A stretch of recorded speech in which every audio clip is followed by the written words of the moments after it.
I don't know exactly where to start. Maybe because even now, I can't understand what happened that night. But I'll try to tell it. Maybe it'll help me process or at least warn someone. It was just another typical night at the warehouse. Isolated, surrounded only by miles of empty road and dark fields. The kind of place where the silence feels like concrete on your shoulders. My shift started at 11 p.m. and I spent the night checking inventory, logging items. Nothing exciting. But that night, something was different. I don't know if it was the deeper silence than usual or the way the clock seemed to tick slower, but I felt something. That uncomfortable feeling of being watched. It started with the shadows, subtle movements at the corner of my eye, slipping between the tall, cold metal shelves.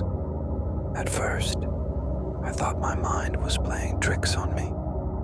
Working alone in a place like that could do that to you. Then, the sounds began. Metallic noises that seemed to come from everywhere at once.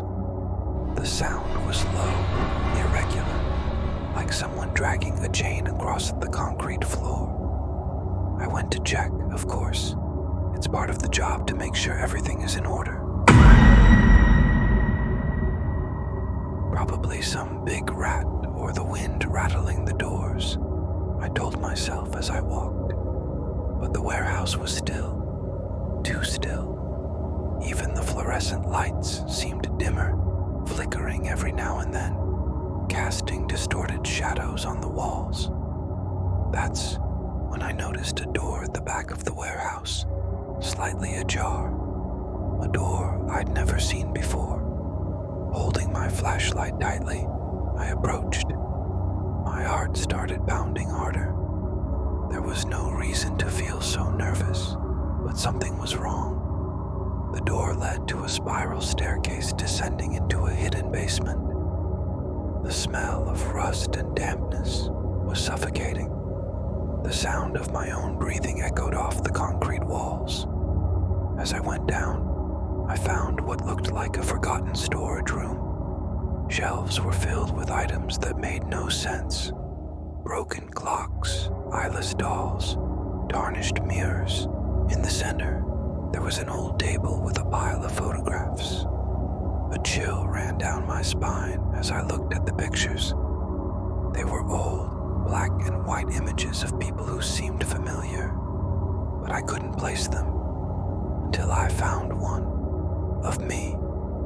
I must have been about 6 years old, holding a toy I didn't even remember owning.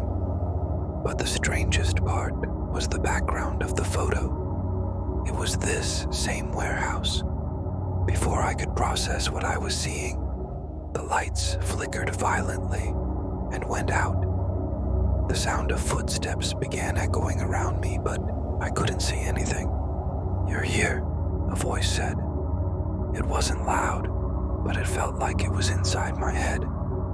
I ran back to the stairs, but when I reached the door, it was locked. My radio began to crackle, but all that came through was a faint whisper, something I couldn't understand.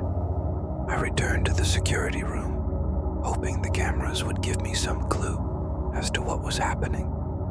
When I looked at the monitors, I froze. On every screen, a hooded figure moved between the shelves, all hitting in my direction.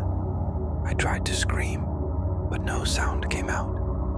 And then, a message appeared on one of the screens, written in bright red. "You should have never come back." Before I could process it, everything fell into complete darkness. I only remember feeling cold hands grabbing me, whispers flooding my mind, and a name repeated endlessly.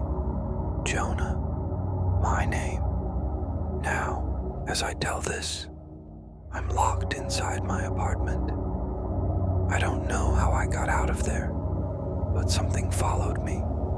I can't leave, and I can't sleep. Every time I close my eyes, I see those shadows, and I know that next time, they won't let me escape. If you ever hear about a warehouse on the outskirts of the city, don't go there. And for God's sake, never go down into the basement.